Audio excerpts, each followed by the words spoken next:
HSC Habib media ও Shekhala TV. আমি শেখ হাবিব রয়েছি আপনাদের সঙ্গে।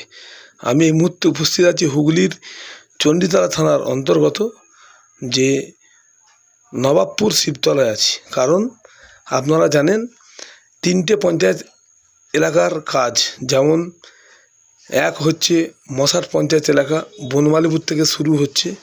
2 নম্বর হচ্ছে নবাবপুর পঞ্চায়েত এলাকা। 3 নম্বর হচ্ছে ভগবতীপুর পঞ্চায়েত এলাকা। মানে যে রাস্তাটা আছে বনমালীপুর চৌমাথা থেকে কানাইডাঙ্গা পর্যন্ত যে রাস্তা যাচ্ছে, কদমতলা হয়ে নবাবপুর বা শিবতলা হয়ে যাচ্ছে, নবাবপুর বাজার হয়ে একেবারে ভগবতীপুর পঞ্চায়েত এলাকা যে কানাইডাঙ্গায় যে শেষ হচ্ছে, সেই রাস্তার একেবারে কিন্তু বেহাল অবস্থা। এমনই অবস্থায় বিজেপির লোকেরা কিন্তু আজ একদম বিক্ষোভ জানাচ্ছে। মাঠ একদম দেখতে পাচ্ছেন, মানে রাস্তার মধ্যে জাল টানছে, পোলো দিচ্ছে, এত জল জমে গেছে। এছাড়াও রাস্তার মধ্যে টায়ার দিয়ে আগুন জ্বালা। দীর্ঘদিন ধরে রাস্তার একেবারে বেহাল অবস্থা। আপনারা ভিডিওটি শেষ পর্যন্ত দেখুন। বেশি বেশি টাকা আপনার মূল্যবান মতামত কমেন্ট বক্সে জানান। বেহাল অবস্থা হলো কেন? তৃণমূল কংগ্রেস জবাব দাও। টাকা স্যাংশন হওয়ার সত্ত্বেও রাস্তা হলো না কেন? তৃণমূল কংগ্রেস জবাব দাও। দেখতে পাচ্ছেন সরাসরি লাইভ চিত্র একেবারে নবাবপুর শিবতলা থেকে। রাস্তার অবরোধ চলছে, চলবে, রাস্তার প্রতিবাদে আমাদের অবরোধ চলছে, কত অবরোধ চলছে। বেহাল অবস্থা যে রাস্তা বনমালীপুর চৌমাথা থেকে নিয়ে একেবারে কানাইডাঙ্গা পর্যন্ত। রাস্তা সংস্কারের স্বার্থে বিজেপি সংগ্রাম চলছে, চলবে, সংস্কারের স্বার্থে বিজেপি সংগ্রাম চলছে, চলবে,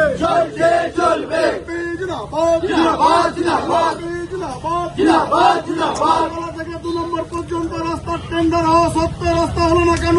তৃণমূল জবাব দাও। থেকে 2 নম্বর পর্যন্ত রাস্তার টেন্ডার হওয়া সত্ত্বেও রাস্তা হলো না কেন? তৃণমূল জবাব দাও।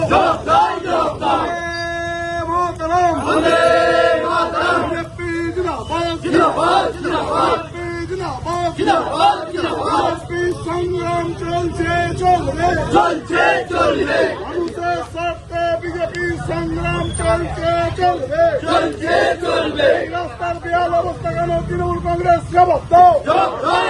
বারবার আন্দোলন করা সত্ত্বেও রাস্তা হচ্ছে না কেন? তৃণমূল জবাব দাও।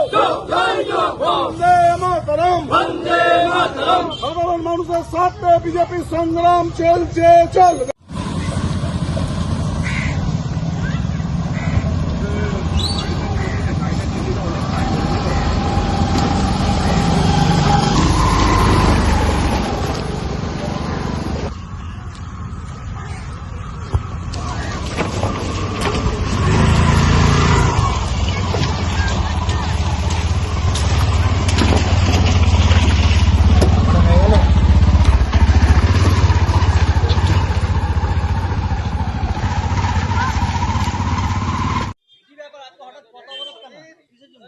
চণ্ডীতলা 1 নম্বর ব্লকের সবচেয়ে বৃহৎ রাস্তা, জেলা পরিষদের যে রাস্তা বনমালীপুর থেকে হারানন্দ বাটি, সেই রাস্তার টেন্ডার হয়ে যায়। টেন্ডার হওয়ার পর রাস্তার কিছু কাজ চালু হয়।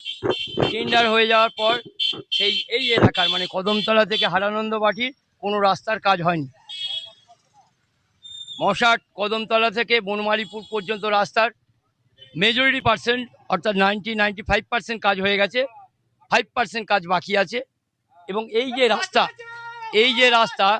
রাস্তার কাজের জন্য টেন্ডার হয়ে গেছে, কন্ট্রাক্টরও কাজ শুরু করার কথা। জানি কারণে এই কাজটা হচ্ছে না। এই বিষয়টাকে পঞ্চায়েত সমিতির কর্মাধ্যক্ষকে বলা হয়েছে, পঞ্চায়েত প্রধানকে এলাকার মানুষরা বলেছে, বিডিওকে বিষয়টা জানানো হয়েছে এবং পঞ্চায়েত সমিতির সভাপতিকে এই বিষয়টা জানানো হয়েছে। দীর্ঘ মানুষ এই এলাকার অটো চালক, টোটো চালক থেকে আরম্ভ করে পথ চলতি মানুষ থেকে আরম্ভ করে সাইকেল যাত্রী থেকে আরম্ভ করে তারা প্রত্যেকে এই রাস্তা দিয়ে যাতায়াত করে।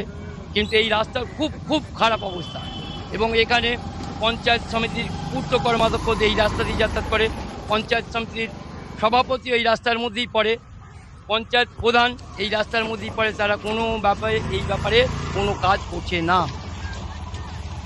শ্রী খন্দকার শুধু ভোট প্রচারে করে গিয়েছিলেন, হয়তো কিছু ভোটে জিতেছেন, তারপর এই চণ্ডীতলা এলাকার মানুষের জন্য আর কিছুই কাজ করেনি এবং এই চণ্ডীতলা এলাকার এই